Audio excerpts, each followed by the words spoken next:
It's a cold but bright Easter school holiday, and so we've driven out to Stonehenge.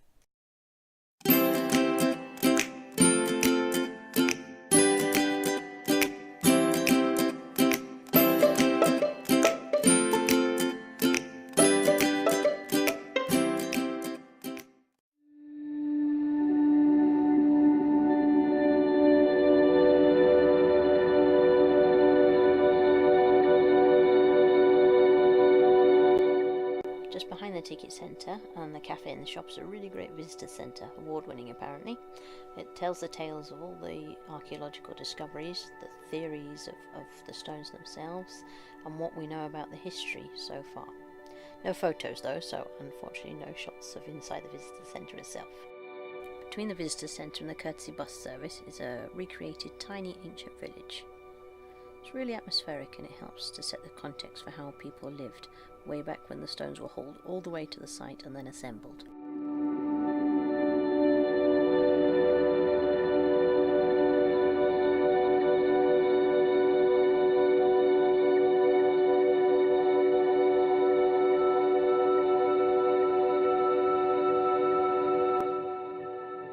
There's also a display of an ancient sarsen stone and how archaeologists think that they were moved. When you're ready to leave the visitor centre itself and go on up to the stones, you can walk if you want. It's about 1.5 miles, or you can take the courtesy bus up.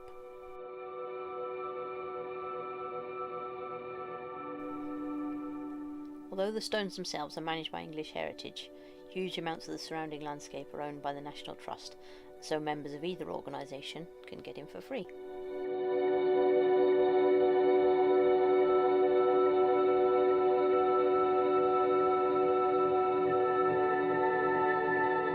Stonehenge is a World Heritage Site. It's very popular with tourists from all over the world who often arrived in very large groups, so it's a great idea to pre-book your slot.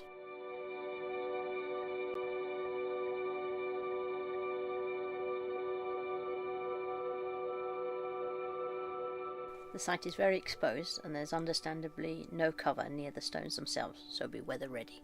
On the plus side, there are great paths nearly all the way around the stones themselves, so it's really accessible for everyone.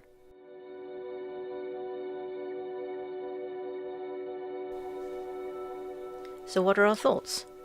Well, the visitor centre is really great. It really helps to set the context of what was happening at this site at the time that the stones were assembled themselves.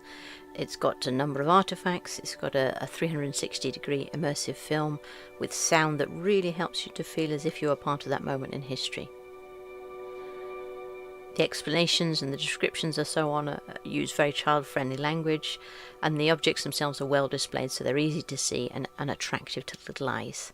And also there's not too much to take in, so it keeps the kids' attention.